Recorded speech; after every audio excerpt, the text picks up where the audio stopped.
Igleseryo po. Po? Igleseryo. Eh ano po? Igleseryo. Igleseryo. Saan po kayo nakatira? Wala pa ko bahay. Dito lang kayo? Ah, hindi kayo umuwi? Basta dito lang kayo lagi? Sige po, kumain kayo ha.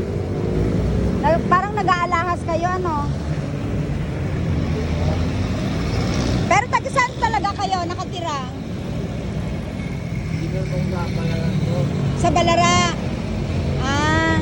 O sige po, kainin nyo yan ha. Salamat po. Punta po kayo dun sa may medyo malapit. Yun, dun sa may kakainan. Kumain po kayo ha. Basta manalangin po kayo sa Diyos para tulungan kayo ng Panginoon na maging maayos ang buhay nyo.